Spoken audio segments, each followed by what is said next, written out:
और यही ज़ख्म है जो मेरे पिता के दिल में अभी तक ताज़ा है। उनके नज़दीक तुम भी तुम्हारी माँ का खून हो, इसलिए वे तुम्हें स्वीकार नहीं कर पाते। किरण की आंखों में और ज़्यादा आंसू तैरने लगे थे। वह बहुत ही ज़्यादा हैरान होती आवाज़ में बोली, लेकिन हर्षित, वह भी तो मुझे पसंद नहीं करते। उन्होंने आज कितने गुस्से में बोले। मैं तो यहाँ सिर्फ आपके लिए आई थी, मगर सब मुझे बुरा भला कह रहे हैं। इससे अच्छा होगा कि मैं वापस ही चली जाऊँ। भावना चौंक कर उसके तरफ मुड़ी थी। ये शब्द दोबारा अपनी जुबान पर मत लाना। अगर हर्षित भाई ने ये बात सुन ली तो वह तुम्हारे साथ बहुत बुरा व्यवहार कर सकते हैं, और पापा तो वैसे भी मौका ढूंढ रहे हैं तुम्हें बातें सुनाने का। जब तक मेरी शादी नहीं हो जाती तुम यहाँ से नहीं जा सकती हो। इस बात को अपने पल्लू से गांठ बांध लो। किरण ने सर झुका लिया था, होंठ कांप रहे थे, मगर वह चुप रही। भावना उसके चुप्पी को देखते हुए थोड़ा नरम शब्दों में बोली, अच्छा, अब रोना धोना छोड़ दो। आओ तुम बैठ जाओ, मैं तुम्हारे लिए नाश्ता बनाती हूँ, फिर अपनी गुड़िया को अपने हाथों से खिलाऊंगी। किरण ने जल्दी ना में सिर हिला दिया। नहीं दीदी, मुझे भूख नहीं है, मैं ये बर्तन धोकर ही खाऊंगी। फिर दोपहर के खाने की तैयारी कर लेती हूँ, आप बस थोड़ी मदद करवा देना। भावना ने हल्की सी झिलमिलाहट के साथ उसे डांटा। कितनी ज़िद्दी हो तुम। कह दिया ना कि बैठ जाओ, पहले कुछ खा लो फिर बाकी काम कर लेना। तुम्हारे बस की बात नहीं है कि भूखे पेट इतना सारा काम करो। किरण चुप से उसके हुक्म पर उसकी बात मानने लगी। वह धीरे धीरे कांपती घसीटती हुई डाइनिंग टेबल की तरफ बढ़ गई और कुर्सी पर बैठ गई। किचन में अब सिर्फ चूल्हे की हल्की सी आवाज़, भावना के बर्तन रखने की खनक बाकी रह गई थी। किरण का दिल अभी भी बोझल था, लेकिन भावना के शब्द में छुपी हुई हमदर्दी ने जैसे थोड़ा सा उसे सहारा दिया था। उसको अपनी माँ की बहुत याद आ रही थी, लेकिन अपने आप काफ़ी बेबस महसूस कर रही थी। वक्त तेज़ी से बीतते जा रहे थे। रात का सन्नाटा किचन में बिखरा हुआ था। लाइट की मध्यम रोशनी में बर्तनों की खटपट साफ सुनाई दे रही थी। किरण की आंखों में थकन और दिल में बोझ लिए कितने देर वे रसोई में खड़ी थी। साबुन की झाग हाथों में चमक रही थी। आंसू उसके गालों पर बहते, कभी साबुन के झाग में मिल जाती तो कभी गर्दन पर लटक जाती।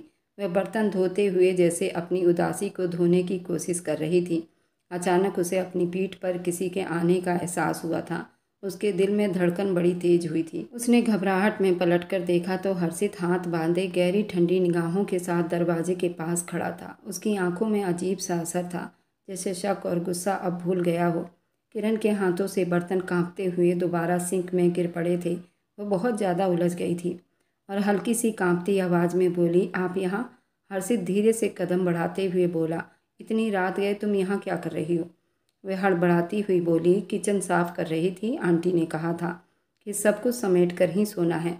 अभी कुछ देर पहले मेहमान गए हैं तो बर्तन ज़्यादा थे। हर्षित ने गहरी नज़र उस पर गाड़ी और फिर धीरे से बोला, दोपहर में रो रही थी तुम? किरण ने जल्दी से गर्दन झुकाकर नाम में सिर हिलाया था, लेकिन उसके कांपते होंठ और भीगी आंखें खुद ये गवाही दे रहे थे। हर्षित अचानक उसके पास आया तो किरण ने बेकाबू होकर अपने कदम पीछे हटाए, मगर अगले ही पल उसके दोनों हाथ किरण के बाजू पर थे। उसने उसे दीवार से चिपकाकर कैद कर लिया था। झूठ भी कहना आता है तुम्हें? वह धीरे से मगर खतरनाक शब्दों में बोला। किरण ने डरते डरते दोबारा मना किया। उसकी आंखों में आंसू भर आए थे। हर्षित ने अचानक उसके कमर के आसपास अपना हाथ रखा, उसे अपने नज़दीक खींच लिया। उसकी सांसों की गर्माहट किरण के चेहरे पर पड़ी तो उसके दिल का हाल उथल पुथल हो गया था। वह बोला, तुम मुझे कभी धोखा देने के बारे में ना सोचना। हर्षित की आवाज़ मध्यम हुई मगर तीखी थी। मैं रघविंदर नहीं हूँ जिसने अपने दोस्त को बड़ी आसानी से माफ़ कर दिया था। मैं हर्षित हूँ जो अपनी मंगेतर को जान से मार दूंगा अगर उसने धोखा दिया तो। किरण की आंखों से आंसू बह निकले थे। वह काँप रही थी। मगर मैं क्यों धोखा दूंगी आपको? आप तो मेरे होने वाले पति हैं। हर्षित के होंठ पर एक गुस्से की मुस्कुराहट उभरी थी। वह गुस्से से बोला, ये बात हमेशा अपने दिमाग में गांठ बांध लेना, क्योंकि जो कारनामा तुम्हारी माँ ने अंजाम दिया था उसके बाद तुम पर कोई भरोसा नहीं करता, यहाँ तक कि मैं भी नहीं। किरण की आंखों में दर्द की एक लहर बढ़ गई थी। वह कुछ कहना चाहती थी मगर शब्द उसके गले में ही अटक गए थे। हर्षित ने उसकी आंखों में झिलमिलाते आंसुओं को देखा तो अपने अंगूठे और बड़ी नरमी से उसका मुंह साफ किया था, मगर उसकी आंखों में नरमी के बजाय और गुस्सा झलक रहा था।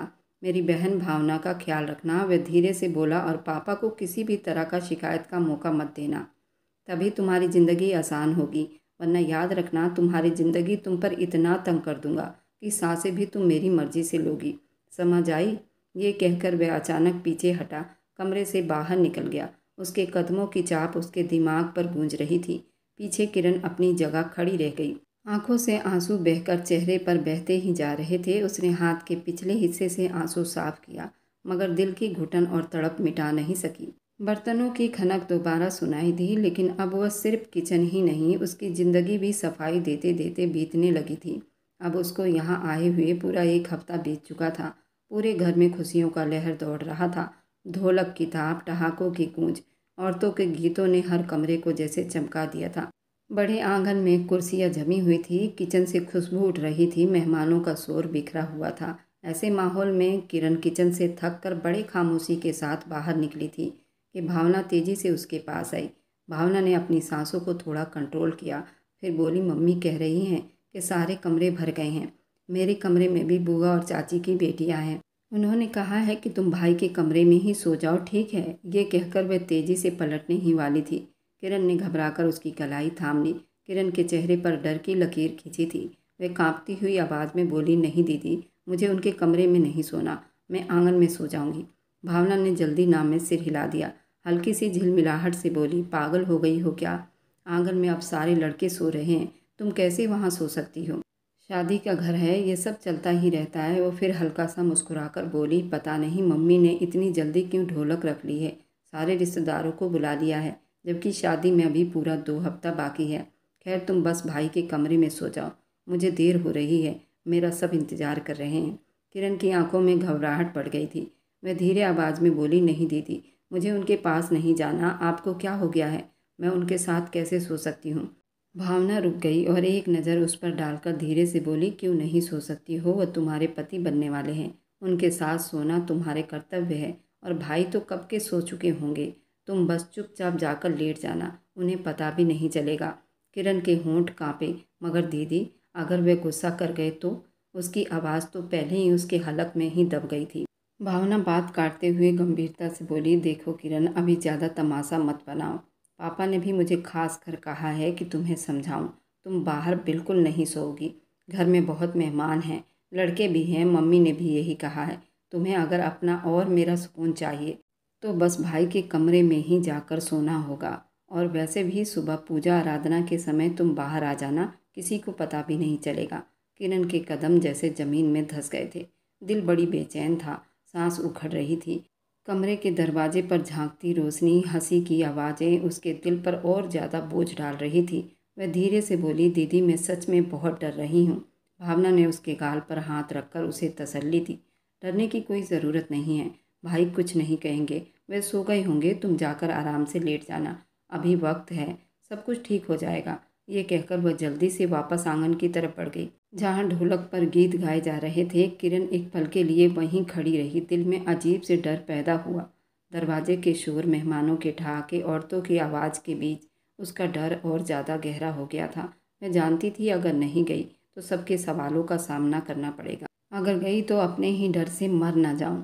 चेहरे पर उलझन, आंखों में आंसू लिए वे धीरे धीरे कदम उठाने लगी, जैसे हर कदम उसके दिल पर भारी बोझ डाल रही हो। कॉरिडोर की रोशनी मध्यम थी। दूर से ढोलक की तापों की आवाज़ सुनाई दे रही थी। उसके दिल की धड़कनें तेज हो रही थी। हर्षित के कमरे का दरवाज़ा सामने था। उसके हाथ कांप रहे थे, कुंडी पर जाकर रुके थे। अब वह खुद को इस बात के लिए मना रही थी कि जाए या ना जाए। एक कदम आगे बढ़ाती तो दिल पीछे खींच लेता, लेकिन पीछे भी नहीं जा सकती थी। उसकी हालत ऐसी थी जैसे कैदी को खुद अपने ही फैसले के कैद खाने में धकेल दिया गया हो। कुछ पल बाद वह कमरे में दाखिल हुई। कमरे की चुप्पी ऐसी थी जैसे दीवारों ने भी अपनी सांसें रोक रखी हो। बाहर ढोलक की आवाज़ धीमी हो चुकी थी, मगर अंदर एक और जंग शुरू होने वाली थी। किरण घबराई हुई थी, धीरे से जाकर बिस्तर के कोने पर लेटी थी। दिल की धड़कनें इतनी तेज थी कि लग रहा था कमरे का सन्नाटा उसे अब क्या देने वाला है। उसने आंखें बंद कर ली थी, लेकिन कुछ पल बाद अचानक से बिल्कुल सिहर उठी थी। हर्षित ने अपने बाजुओं में उसको भर लिया था। उसने आंखें फाड़कर घबराकर उसे हिलने की कोशिश की, मगर उसके बाजू के कैद ने उसे और ज़्यादा बेबस कर दिया था। हर्षित के होंठ उसके कान के पास आकर रुके थे। शोर मत करो, आज मैं तुमसे अपना अधिकार लेना चाहता हूँ। किरण का चेहरा एकदम सफ़ेद पड़ गया था। वह कांपती होठों से बोली, छोड़िए मुझे, क्या हो गया है आपको? अभी मेरी शादी आपसे नहीं हुई है। आप ऐसा क्यों कर रहे हैं? हर्षित के होठों पर एक कड़वी मुस्कुराहट उभरी थी। छोड़ो इन सब फालतू बातों को। मैं शादी के नाम पर कब तक लटकता रहूँगा? अब तो 10 साल बीत गए हमारी मंगनी को। मैं बस इंतज़ार ही करता रह जाऊँगा। अब और ज़्यादा बर्दाश्त नहीं कर पा रहा। मम्मी ने तुम्हें इसलिए मेरे कमरे में भेजा होगा ताकि आज मैं तुम्हें अपना बना लूँ। किरण ने दोनों हाथ उसके सीने पर रखकर उसे धकेलने की कोशिश की। नहीं, आप मेरे साथ ऐसा कुछ भी नहीं करेंगे। अगर मैंने आपकी बात मान ली तो मैं अपने माँ बाप को क्या मुंह दिखाऊंगी? उन्होंने मुझ पर भरोसा करके यहाँ भेजा है। मैं उनका भरोसा नहीं तोड़ सकती। हर्षित की आंखों में एक पल के लिए गुस्से की चमक दौड़ी थी। उसके चेहरे के पास झुककर धीमी आवाज़ में बोला, मैं तुम्हारा कोई आशिक नहीं हूँ। मैं तुम्हारा होने वाला पति हूँ और होने वाला पति अपने मंगेतर पर अधिकार रखते हैं क्योंकि मैं तुम्हें ही चाहता हूँ। तुम्हारे सिवा किसी को नहीं चाहता और ये कोई पाप नहीं। इसलिए फालतू बातों को अपने दिमाग से निकाल दो और चुपचाप पड़ी रहो। किरण की आंखों में आंसू तैर रहे थे। आप मेरे मंगेतर हैं इसलिए कह रही हूँ। रिश्ते भरोसे से चलते हैं, ज़बरदस्ती से नहीं चलते। हर्षित का दिमाग अब कंट्रोल से बाहर हुआ था। वह और पास आया, गुस्से में बोला, अगर इतना ही ऐतराज़ है तो तोड़ दो ये मंगनी ताकि मैं इस रिश्ते से और इस प्यार से आज़ाद हो जाऊँ। मैं भी अकेला मोहब्बत करके परेशान हो गया हूँ और अपनी ज़िंदगी संवार सकूँ। कब तक इंतज़ार करूँगा?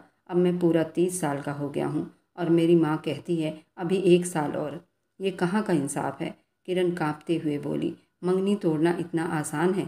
उसके होंठ कांप गए। आपको यही हल नज़र आता है? हर्षित की नज़रें भारी हो गई। हल तो यही है या फिर वही करो जो मैं चाहता हूँ। आज ही फैसला होगा, तुम मेरे साथ रहना चाहती हो या नहीं? किरण ने गहरी सांस ली और कांपती आवाज़ में बोली, मैं आपसे मोहब्बत करती हूँ और मोहब्बत का ये मतलब नहीं कि मैं शादी से पहले ये सब करूँ। मुझे अपने माँ बाप का इज्जत का ख्याल भी रखना है। मैं उनका विश्वास कभी नहीं तोड़ूंगी। अगर आप ज़बरदस्ती करेंगे तो आप मुझे पा तो लेंगे, मगर मेरा दिल हमेशा के लिए आपसे दूर होता चला जाएगा। ये फिर रिश्ता सिर्फ बोझ बनकर रह जाएगा। हर्षित पल भर के लिए चुप हुआ था। उसके हाथ की पकड़ ढीली हुई मगर आंखों में गुस्से की आग झलक रही थी। वह उसको धक्का देते बोला, ये ढोलक इसलिए रखी गई थी ताकि मैं आज फैसला करूं। वह भारी शब्दों में बोला, पापा कभी भी हमारी शादी नहीं होने देंगे। ये सब उन्हीं का फसाद है, इसलिए मुझे मजबूर मत करो किरण, वरना मैं खुद को भी नहीं रोक पाऊंगा। किरण ने भीगी आंखों से उसकी तरफ देखा। देखो, मुझे अब कोई भी बात नहीं करनी, सीधा फैसला करना है। अगर तुम मुझसे मोहब्बत करती हो तो आज ही सब फैसला होगा। उसके अंदर की आग अब उबल रही थी। आज मुझे मेरा अधिकार चाहिए। वे कांपती हुई आवाज़ में बोली, नहीं, ये सब बाद में होना चाहिए, अभी नहीं, मुझे डर लग रहा है। मगर उसने उसकी एक भी बात को नहीं सुना, सब नज़रअंदाज कर दिया। उसका हाथों का दबाव उसके जिस्म पर बराबर चल रहे थे। वह अपने हाथों से उसे रोकती रही, आंखों में डर के साए लहराते रहे, मगर उसका जुनून उस पर बढ़ता गया। उसने अपने होठों की आग उसके होठों को मिठास से जोड़ना शुरू कर दिया। उसकी सांसें अब उखड़ने लग गई थी। वह तड़प रही थी मगर वह पल पल उसकी हिम्मत को कमज़ोर करने लगा था। जैसे तूफान के आगे नाजुक चिराग बुझ जाती है और सर झुका देती है, वह डर के आगे में घिरी हुई थी। मगर उसके ज़िद और आग ने उसे हरा दिया था। कुछ पल के बाद थक चुकी थी। वह हर्षित को अपने आप से दूर नहीं कर पा रही थी। हर्षित से मोहब्बत तो वह भी करती थी, लेकिन उसके दिल में ये डर था कि अभी मेरी शादी नहीं हुई और ये सब अच्छा नहीं है। हर्षित के सामने वो बेजान पड़ गई थी। हर्षित बराबर उसके जिस्म से उसकी धड़कनों को चुराने की कोशिश कर रहा था। उस कोशिश में वो कामयाब हो गया था और फिर एक पल ऐसा आया जब उसने अपनी आंखें मूंद कर सब उसके लिए सौंप दिया था। जैसे कोई जंजीरों से आज़ाद नहीं हो सका तो उन्हीं जंजीरों को अपनी किस्मत मान लिया और उस पर पूरी तरह से हावी हो चुका था। किरण को हिलने भी नहीं दे रहा था और वह चाह कर भी कुछ नहीं कर सकी थी। उसने एक एक करके उसके सारे कपड़े उतार दिए और उस रात वह हुआ जिसका वह सपने में भी नहीं सोच सकती थी। वह भी उसके सुकून को देखती उसे अपने आप को सौंप गई थी। सारी रात उस कमरे में किरण की सिसकियाँ गूंजती रही। हर्षित उस पर अपनी पूरी जवानी निछावर कर रहा था। आधी रात तक तो वह उसके ब्यूटी बॉल और उसके होठों को ही चूमता रहा, उसकी सांसों को अपने अंदर पिरोता रहा। वह भी उसके इस तरह प्यार करने पर अपने आप को अब सिंदूरी महसूस कर रही थी। सब कुछ अपना हर्षित को सौंप चुकी थी। उसके सीने में मुंह छुपाकर अपना एहसास दिला रही थी। अब हर्षित अपनी मोहब्बत की चरम सीमा पार करता किरण की चीखें निकलवा चुका था और फिर इसके बाद उसकी आहें और सिसकियां सारी रात चलती रही। सारी रात दो दीवाने एक बिस्तर पर प्यार के समुंदर में गोते लगाते रहे। बाहर के आंगन में गीत और ठहाके चलते रहे। इसी तरह 2 हफ्ते बीत गए। हर रात हर्षित और किरण अपनी मोहब्बत का जाम पीते रहे। भावना के शादी का दिन भी आ गया था। शादी भी अच्छे से बीत गया था। भावना विदा होकर अपने ससुराल चली गई, लेकिन किरण को जाने नहीं दिया गया था। उसे रोक लिया गया था। भावना का मायके में 2 हफ्ते के बाद पगफेरा होना था, इसलिए किरण को रोका गया था। किरण को हर्षित के साथ सोते अब 4 हफ्ते बीत चुके थे और इस बात से सभी अनजान थे। आज आंगन में बड़ी चहल पहल थी, क्योंकि भावना मायके से आई हुई थी। आंगन में हल्की रोशनी फैली हुई थी। सभी लोग खाना खा रहे थे। हंसी चल रही थी। मेहमानों को कदमों की चाप, बर्तनों की खनखनाहट, हंसी मजाक की मध्यम आवाज़ें हवाओं में घुल रही थी। वे सारे मेहमानों को पानी के गिलास पकड़ा रही थी। चेहरे पर थकन की लकीरें दिखाई दे रही थी, मगर मेहमानों की आवभगत में उसने जरा सी कोई कसर नहीं छोड़ी थी। पूरी जिम्मेदारी से खड़ी थी। अभी उसने एक गिलास रघविंदर साहब की तरफ बढ़ाया ही था कि अचानक उसकी आंखों के सामने अंधेरा छा गया। उसके कदम लड़खड़ाए और अगले ही पल वह गिलास समेत ज़मीन पर गिरने ही वाली थी कि दहाड़ की आवाज़ पर सब चौंक उठे। रघविंदर के हाथ से गिलास छूटकर नीचे गिर गया। हर्षित, जो अपनी माँ के पास बैठा हुआ था, एक झटके से उठ खड़ा हुआ था। किरण को अपने बाजू में पकड़ लिया था। किरण अपने होश में नहीं लग रही थी। पलकें बंद, सांसें बेकाबू चल रही थी। उसने घबराकर उसका गाल थपथपाया था। उसके आवाज़ में कपकपाहट थी। किरण, आंखें खोलो, ये क्या हो गया तुम्हें? मगर कोई जवाब नहीं मिला। कमरा जैसे पल भर को बिल्कुल सुन्न हो गया था। मेहमानों की चहल पहल, निगाहों के शोर ने बस सिर्फ उसे देख रहा था। जल्दी अपनी माँ की तरफ पलटा और तेज़ आवाज़ में बोला, मम्मी, डॉक्टर को फ़ोन करो। अभी ये कहते ही वह उसे अपनी गोद में उठाकर सीढ़ियाँ चढ़ने लगा। कदमों में भारीपन था, आंखों में डर। कमरे का दरवाज़ा खोलकर बिस्तर पर लिटा दिया। उसकी सांसों को चेक किया, माथे पर पसीना साफ किया। वह बेचैनी से टहलने लगा था। उसके पीछे ही सारे मेहमान आ गए थे। कुछ देर के बाद डॉक्टर भी आ गई थी। कमरे में रघविंदर साहब, नीलम देवी, कुछ और रिश्तेदार मौजूद थे। सबकी नज़रें शक और परेशानी के मिले जुले रंग लिए हुए थी। उस मंजर को देख रही थी। डॉक्टर ने नब्ज चेक किया और कुछ सवाल पूछे। कुछ देर चुप्पी के बाद वह मुंह फेर कर बोला, बधाई हो, आपकी पत्नी माँ बनने वाली है। लेकिन कमरे में एकदम सन्नाटा सा छा गया। सबकी नज़रें एकदम हर्षित की तरफ उठी थी। डॉक्टर ने बात चालू रखी, वैसे ये लड़की बहुत ज़्यादा कमज़ोर है, उम्र भी इसकी कम है, इसलिए इसकी प्रेगनेंसी नाजुक हो सकती है। इसके लिए सावधानी बरतनी बहुत ज़रूरी है। सबसे ज़्यादा इसके खाने पीने का और इसके दिमागी सुकून की बहुत ज़रूरत है। ये बात डॉक्टर ने बड़ी गंभीरता से वहाँ खड़े सभी को समझा दिया था और फिर वहाँ से चली गई थी। लेकिन कमरे का माहौल और ज़्यादा भारी हो चुका था। अभी तो सिर्फ मंगनी हुई थी। सबके दिलों में एक ही सवाल था, ये कैसे मुमकिन है? रघविंदर की नज़रें कहर बरसा रही थी। वह कुछ कहने ही वाले थे कि हर्षित आगे बढ़ा। किरण के सर पर हाथ रखते हुए बोला, पापा, ये बच्चा मेरा है। भावना की पहली ढोलक की रात को मैंने उससे संबंध बना लिया था, इसलिए किसी को शक करने की ज़रूरत नहीं है। ये मेरी होने वाली पत्नी है और ये मेरा ही खून है। उसके शब्दों में बहुत ज़्यादा फिक्र दिखाई दे रही थी। कमरे में मौजूद सबके चेहरे हैरानी से खुल गए थे। रघविंदर का गुस्सा अब छुपाए नहीं छुप रहा था। वह दहाड़ा था, क्या बकवास कर रहे हो? तुम्हारा दिमाग ठीक है?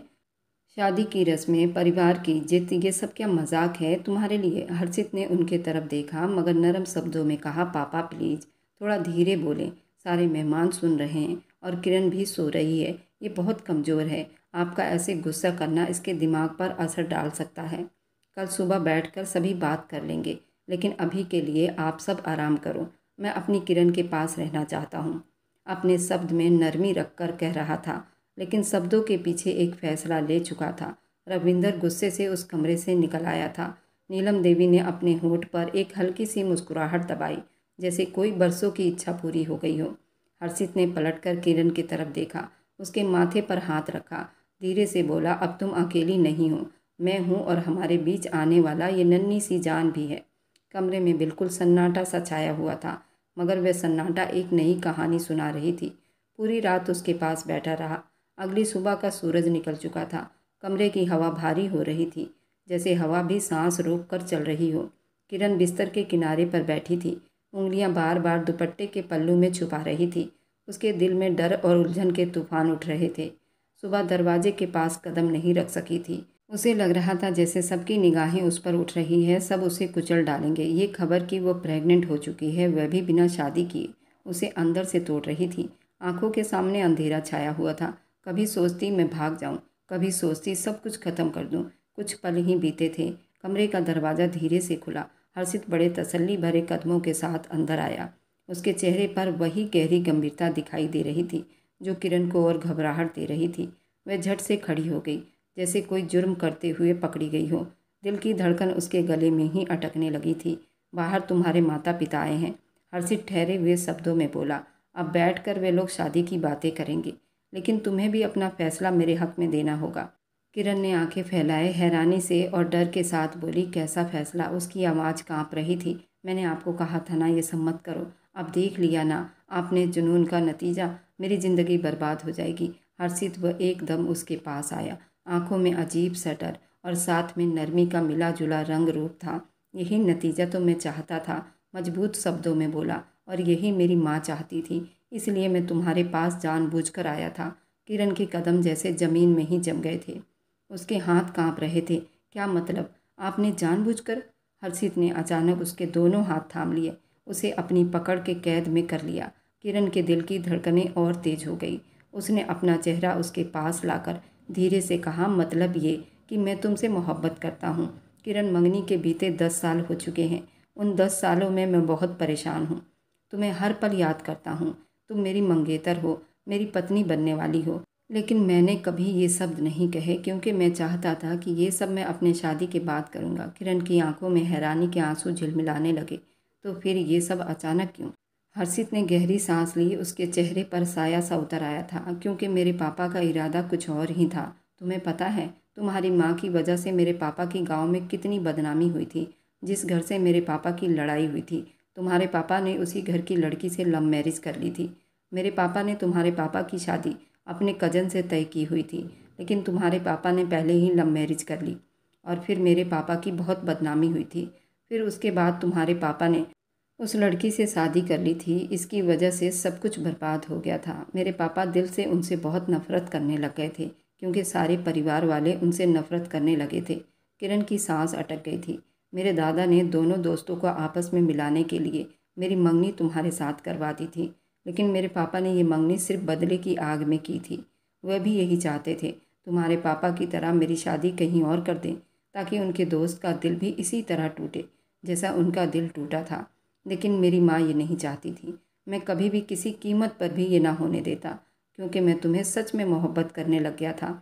हमने फैसला किया था कि तुम्हें बचाएंगे, इसलिए हमने ये सब प्लान बनाया था, वरना तुम्हें इतनी जल्दी यहाँ लाने का कोई इरादा नहीं था। किरण का दिल जैसे उन पत्थरों से आज़ाद हुआ था और फिर उलझन भी हो गया था। वह कांपती आवाज़ में बोली, तो नीचे जाकर मुझे क्या करना होगा? हर्षित ने उसके हाथ और ज़्यादा मजबूती से थामे। बस ये कि सबके सामने बताना होगा कि तुम भी मुझसे प्यार करती हो, और ये सिर्फ मेरी मर्जी से हुआ है। मुझे सिर्फ तुम्हारा साथ चाहिए। किरण की आंखों से एक आंसू बहकर गालों पर लुढ़का था। वह धीरे से बोली, आप सच में मुझसे मोहब्बत करते हैं? हर्षित ने उसके गालों पर हाथ रखा, आंखों में गहरी सच्चाई के साथ बोला, बेहद मोहब्बत करता हूँ मेरी जान, तुम मेरी सब कुछ हो। किरण के चेहरे पर मुस्कुराहट उभर आई थी। उसने सर झुका लिया। दिल की धड़कनें नरम सी मुस्कान में बदल गई थी, और वे उसका हाथ थामे चुप से खड़ी, जैसे फैसला कर चुकी थी कि अब जो भी होगा वह अकेली नहीं है। कमरे में अब बिल्कुल सन्नाटा था, मगर यह सन्नाटा पहली बार उसके लिए थोड़ा सुकून लेकर आया था। कुछ देर के बाद आंगन में थोड़ा सा सन्नाटा छाया था। सिर्फ घड़ी की टिक टिक सुनाई दे रही थी। रघविंदर की आंखों में गुस्सा साफ झलक रहा था। वह अपने दोस्त उत्कर्ष को घूरते हुए बोले, देख लिया उत्कर्ष साहब, आपकी बेटी का चाल चलन। हम तो इसे यहाँ शादी की तैयारी के लिए लाए थे, मगर उसने अपना ही खेल रचा लिया। ऐसी घटिया परवरिश दी है तुमने और तुम्हारी पत्नी ने। उत्कर्ष साहब का चेहरा गुस्से से लाल हुआ था। वह भी अपनी कुर्सी से सीधे हुए और बोले, अगर मेरी बेटी ने कुछ किया है तो क्या तुम्हारा बेटा हाथ पर हाथ रखकर बैठा था? वह भी मंगेतर है उसका। तुम सिर्फ अपनी औलाद को अच्छा साबित करने पर तुले रहते हो। वहाँ के माहौल में थोड़ा तनाव बढ़ता ही जा रहा था। अचानक हर्षित अपनी जगह से उठ खड़ा हुआ। उसकी नज़रें गुस्से से तिलमिला रही थी। खबरदार, उसकी आवाज़ गूंजी, खबरदार, अगर आप दोनों में से किसी ने भी मेरे मंगेतर के किरदार पर उंगली उठाई तो मैं भूल जाऊंगा कि आप दोनों मेरे कुछ लगते भी हो। ये मामला हम दोनों के बीच का है। ठीक होगा कि आप लोग यहाँ बैठकर अब शादी के बारे में सोचें और बाकी सब कुछ हमारे सर पर छोड़ दें। रघविंदर साहब भड़कने ही वाले थे कि उत्कर्ष साहब ने अपनी बेटी की तरफ देखा। उनकी आंखों में सवाल थे। किरण के दिल की धड़कनें अब तेज हो रही थी। वह घबराहट के मारे अपनी हिम्मत जमा कर रही थी। पापा, मैं तैयार हूँ। हम दोनों एक दूसरे को अपनी मर्जी से स्वीकार कर चुके हैं। हम एक दूसरे से प्यार करते हैं। ये शब्द निकलते ही उसकी आवाज़ कांप रही थी, मगर उसकी आंखों में एक सच्चाई की रोशनी झलक रही थी। हर्षित ने जल्दी उसकी तरफ देखा। उसकी आंखों में मुस्कुराहट और सुकून उभर आया, जैसे दुनिया की सारी जंग अब उसने जीत ली हो। रघविंदर गुस्से से बोले, तुम चुप रहो किरण, ये तुम्हारी बात करने की जगह नहीं है। हर्षित ने जल्दी जवाब दिया, ये क्यों चुप रहे? वह इस रिश्ते का हिस्सा है, उसका पूरा अधिकार है। वह बोलेगी, पापा आप भी हो सके अब अपने गुस्से को ठंडा कर लो। अपनी औलाद के साथ ऐसा जुल्म करने चले हो? पापा, आप चाहते हो मैं उससे शादी ना करूं? रघविंदर साहब पल भर के लिए चुप हो गए। उनके चेहरे पर गुस्सा साफ दिखाई दे रहा था। हर्षित अपना शब्द नरम करते हुए मगर मजबूती से बोला, मैं अपनी मंगेतर के साथ बहुत खुश हूँ। हमारी शादी जल्दी होनी चाहिए और रिसेप्शन भी बहुत जल्द करूँगा। मेरी पत्नी की तबीयत कमज़ोर है, उसको आराम की बहुत ज़रूरत है। मैं किसी को परमिशन नहीं दूंगा कि उसे दिमागी तौर पर कोई भी परेशान करे, इसलिए मैं उसे लेकर अब फ्लैट में जा रहा हूँ। रघविंदर का गुस्सा दोबारा भड़का, पागल हो गए हो तुम? कहीं नहीं जाओगे, यहीं रहोगे हमारे साथ। हर्षित ने एक गहरी सांस ली, आंखों में गुस्से के साथ बोला, अगर चाहते हो कि मैं यहीं रहूं तो फिर मेरी होने वाली पत्नी को दिल से स्वीकार करो, उसकी इज्जत करो, उसके साथ खड़े रहो, वरना हम अलग हो जाएंगे। ये शब्द आंगन में हथौड़े की तरह गूंज रहे थे। रघविंदर चुप हो गए थे। उनके चेहरे पर गुस्सा धीरे धीरे पिघलने लगा था। वे अपने बेटे को बहुत अच्छी तरह से जानते थे। वे जो कहता था वह करके दिखाता था। उत्कर्ष साहब के आंखों में भी अब प्यार उतर आया था। अपनी बेटी के साथ उसके पति को देखकर पल भर के बाद जैसे बरसों की घमंड दुश्मनी टूट गई हो। दोनों दोस्त एक दूसरे के तरफ बढ़े और गले लगा लिए। किरण की आंखों से आंसू बह निकले थे। वह रोते हुए हर्षित की तरफ देखने लगी। हर्षित आगे बढ़ा, उसका हाथ अपने हाथ में लिया। उसकी मुस्कुराहट में मोहब्बत और विश्वास झलक रहा था। अब सब ठीक हो जाएगा, वह धीरे से बोला। किरण ने मुस्कुराहट से सर झुका लिया। दोनों के हाथ जुड़े हुए थे। दिल तसल्ली में था और हवाओं में एक सुकून सा फैला हुआ था। कमरे का माहौल जो पल में नफरत और घमंड में भरा हुआ था, अब मोहब्बत ही मोहब्बत दिखाई दे रहा था। बेशक बीते हुए कल से इंसान को बहुत कुछ सीखना चाहिए, उसे निकाल कर बाहर करना चाहिए। इस कहानी में वे दोनों आपस में मोहब्बत करते थे तो बात ठीक थी, लेकिन आप लोग ऐसा कभी ना करें। अपने बच्चों को अपने साथ रखें। अगर उनकी मर्जी है शादी करके वह अलग रहना चाहते हैं तो रह सकते हैं, लेकिन जहाँ प्यार ना हो और अपनी बच्ची को इसलिए भेजा जाए ताकि वह उससे प्यार करने लग जाए, तो यहाँ आप सिर्फ एक क्राइम का ही उम्मीद कर सकती हैं। तुम्हारी बेटी के साथ कुछ भी हो सकता है, तो आप ऐसा हरगिज़ ना करें। और मेरी वीडियो आप लोग जहाँ कहीं से भी देखते हैं, कमेंट में अपने शहर और राज्य का नाम ज़रूर बताइए। मुझे आप लोगों के कमेंट पढ़ने में बहुत आनंद आता है और उन सभी का मैं बहुत बहुत धन्यवाद करना चाहती हूँ जो लोग मेरी वीडियो को देखते हैं, लाइक करते हैं और शेयर करते हैं। अगर आपको आज की कहानी पसंद आई है तो वीडियो को ज़रूर लाइक कीजिएगा, अपने दोस्तों के साथ शेयर भी कीजिएगा। और हाँ, अगर आपने अभी तक हमारे चैनल को सब्सक्राइब नहीं किया है तो ज़रूर सब्सक्राइब कर लें। मिलते हैं हम अपनी कल की एक और नई दिलचस्प कहानी के साथ। मुझ पर सदा अपना प्यार और स्नेह बनाए रखें। सभी को मेरा प्यार भरा नमस्कार दोस्तों। खुश रहें, स्वस्थ रहें, मस्त रहें।